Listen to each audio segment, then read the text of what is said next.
સાલમાં જેને Nobel price four medicine મળ્યું, 2 ડોક્ટર્સ, ડોક્ટર તેસુકો હોન્જો, ડોક્ટર એલિસન. શેની માટે એમને નોબેલ પુરસ્કાર મળ્યો?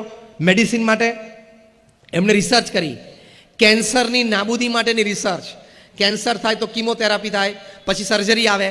આ લોકોએ એવું સાબિત કર્યું કે જ્યારે તમે નિર્જળા ઉપવાસ કરો છો, એટલે કે પાણીનું ટીપું પણ લેતા નથી, એવા 20 કલાક તમે ગાળો, તમારા શરીર અત્યંત ભૂખ્યું થયું હોય, 3 ટંક જમવાનું તમે છોડ્યું હોય, એટલે કે તમે વ્રતમાં છો કે તમે ઉપવાસમાં છો, એ વખતે તમારું બોડી છે એ મેલેશિયસ મેલિગ્નન્ટ સેલ્સ ખાય છે.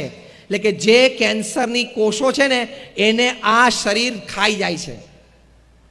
પછી એમણે વાત કરી કે આપણા શરીરનું જે સૈન્ય છે ને WBC છે, વ્હાઇટ બ્લડ કાર્પસલ્સ, એમાં ટી સેલ્સ છે, આલ્ફાબેટિકલ ટી, એ સૌથી તાકાતવાર કોષો છે જે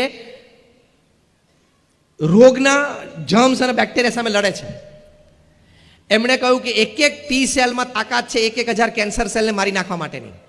પણ આપણી ખાવા પીવાની ખોટી આદતો, બર્ગર ને પીઝા ને ફાસ્ટ ફૂડ ને કોલ્ડ ડ્રિંક, એણે આ ટી સેલનો પાવર દાબી દીધો છે.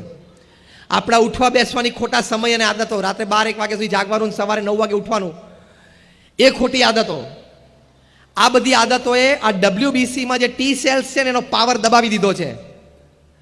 પણ પાછો એ પાવર તમારે જાગૃત કરવો છે, યસ ઓર નો?